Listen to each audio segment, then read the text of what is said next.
don't put up with any bullshit at all, any behavioral issues that would be unsafe or unfair to have a little old lady around. They're gone. I just don't tolerate bad behavior. That club is a sanctuary to us.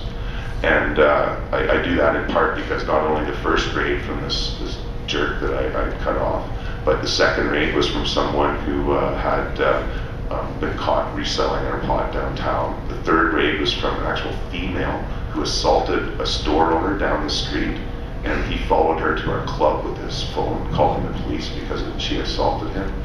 The fourth raid was really because Lars wanted to try to shut us down and throw me in jail, and that didn't work very well. We kept open. In fact, through the 4 police raids, we opened up every single day, either right after the raid or hours after getting out of jail, so that we've not gone one day since opening that store without selling medicine to people that needed it.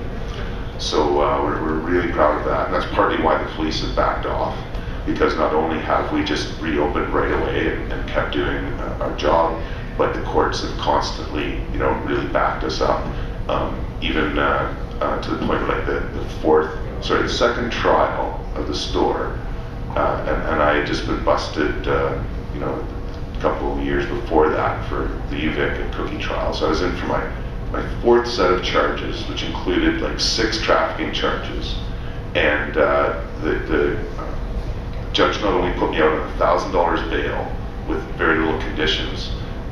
The judge even said that I'd be allowed back into my store as long as I was only selling books and wasn't selling cannabis, which really infuriated the police that I'd be even allowed back in the space, and that the judge was assuming that cannabis was going to continue to be sold whether I was in there or not. And it really showed the police, it upset them, but at the same time, statements like that and the acquittals we've received have really shown the police that it's not worth their time or energy to try and shut us down. In fact, quite the opposite. We've got a number of police officers that are very supportive of our work, and I believe that's in part because we've had such a very strong stand. I'm certain that the majority of complaints in the last 10 years have been from people that I've cut off that are actually trying to shut us down more than anyone else. We really don't have complaints because we have a very limited impact on our community. Ironically though, 2 years ago, next week I think even, we did get complaints about our bakery because over the years it's grown, and while it was once happy to be in my little apartment, a few years ago we wanted to get a separate space that was just the club's bakery. That made sense for a bunch of reasons. And so we rented an apartment downtown Victoria, and that didn't work too well. It's very hard to find a space downtown, let alone a place that you can cook cannabis in all the time. And so we were stinking the place out pretty quickly. And the real problem was actually from the little old lady that lived next door. Not that she's really a problem, but she didn't like the DJ music that Owen was playing all day, every day. And Owen would come to work every day, and he's by himself baking, so we just cranked the tunes and bake. Didn't realize how much of a problem it was being for the neighbor. The other unfortunate coincidence was just down the hallway, somebody was making hash oil with isopropanol, which really stinks.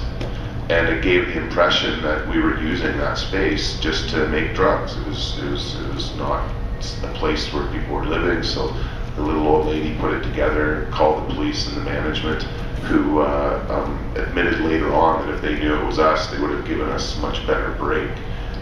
But they didn't know it was us. They just thought it was a bunch of people using the space to sell drugs out of, and the police came.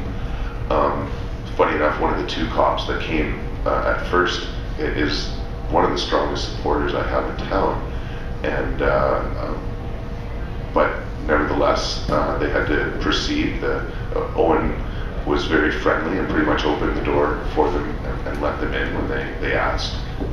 We're not going to challenge the warrant in court, but it was something that surprised them quite a bit, and we didn't know if the charges were going to go through, but eventually Owen was charged with trafficking in possession for the purpose of trafficking in THC, which is the active or most active chemical in the cannabis plant.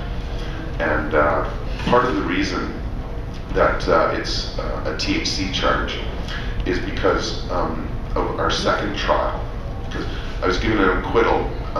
Actually, yeah, like I said, we beat all the 4 raids and the charges.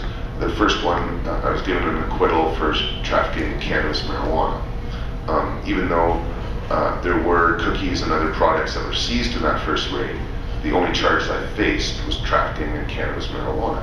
So we go to our second trial, and I'm feeling a little cocky because we won the first time.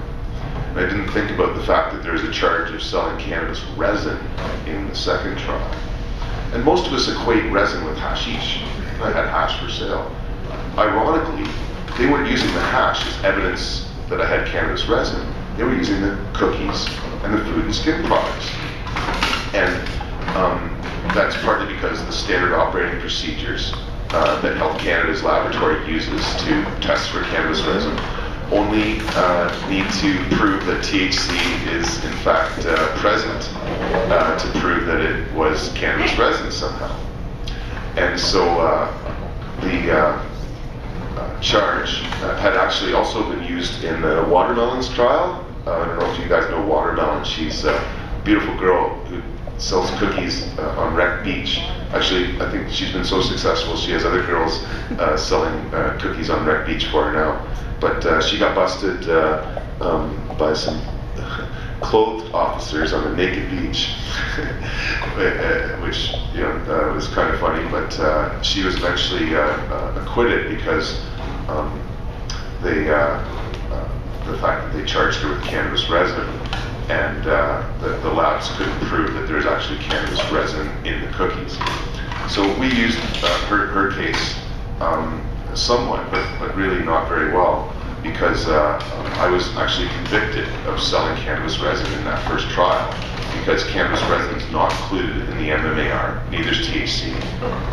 Health Canada's regulations only allow for people to grow dry and use dried marijuana. No extracts or anything are allowed. And so that was a surprise to me. I was upset at my lawyer, I was upset at the judge, I was upset at the other lawyer, and decided I would file the appeal myself. So with actually very little help, I worked on it for months and filed the factum, and the Crown read that, and the Department of Justice determined that some of my arguments were strong enough to at least warrant a second trial, and they determined they'd rather drop the whole thing than proceed with another trial. And so the charge of cannabis resin was dropped, but not with a real decision. It was dropped with a couple of pieces of paper being filed in court, essentially. And when I got to the Court of Appeal, I argued to the judges that I wanted to proceed, that I didn't want this charge to be dropped.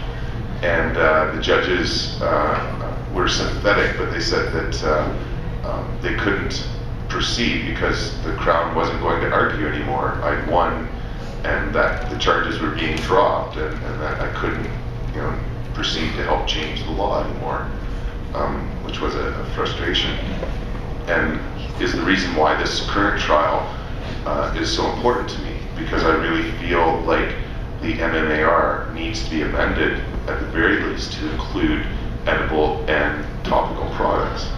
And ironically, even Health Canada's forms have places that you can, fill out that would allow for that, but nevertheless, the law doesn't. And so January 16th is the beginning of the 20-day jury trial for Owen's bakery raid. And oh boy, time's gone. Yeah, I have lots of other stories about cops I could have told you guys. Sorry, some of them are pretty funny. I can sit here all day. Maybe I'll save some of the fun stories for the circle then. It's only half an hour. Take a smoke break. Anyway, thank you so much for coming out to the semester here, everyone. It's always a great pleasure to be here sharing my knowledge with you. Next semester is going to be a really good one too. When is it? I don't know the date. January something. But yeah, it's in the middle of January. We have a 420 before the classes start. Anyway, thanks everybody. Best of luck with your exams and stuff. Thanks for coming out and smoking.